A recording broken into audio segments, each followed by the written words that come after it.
Department of Homeland Security are revealing just how many kids are being separated from their families as the administration cracks down on illegal immigration. Over a 6-week period, nearly 2,000 kids were separated from nearly as many adults. Well, some Democratic members of Oregon's congressional delegation visited one of the ICE detention facilities today. KOIN 6's Jennifer Dowling is there as well. She joins us live outside the ICE Center in Sheridan.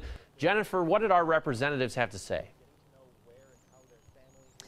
Well, they didn't like what they saw at this facility. This facility in Sheridan is housing more than 120 men that are detainees through the federal system. And the congressional delegation said they are not being served properly as far as legal representation and basic human rights. Now, they call the men that are being housed here refugees.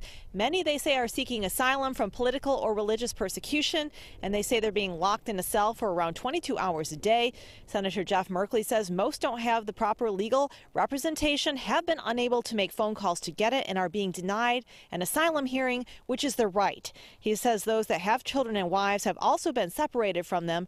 Representative Suzanne Bonamici also spoke today. She says this is one of the things they need to deal with in immigration reform. But for now, she says they need to end the zero tolerance policy that's causing this, that was announced by the Trump administration. And make no mistake, children are being ripped out of their parents' arms because of the Trump Sessions policy. And they could change it today, and they should change it today. According to the Department of Homeland Security, around 50 kids a day are being taken from their parents after they cross the border. Merkley says the detainees are being housed below other federal prison inmates here who are on a second floor above them. The ICE detainees are locked in 3-bed cells as well that share a common area. Merkley also has been in contact with a federal public defender, he says, who reported that some of the men had concerns about open sores that weren't being treated, along with a mite infestation that was reported in some of the cells. We tried to reach out to Republican U.S. Representative Greg Walden to get his take on the situation.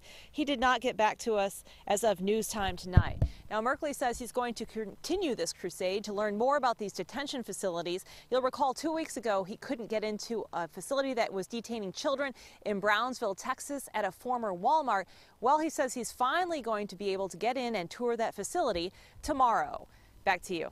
All right. We've seen a lot of press conferences with representatives. This is one of the few I can remember, Jennifer, where they seemed outright angry. Thank you for that report.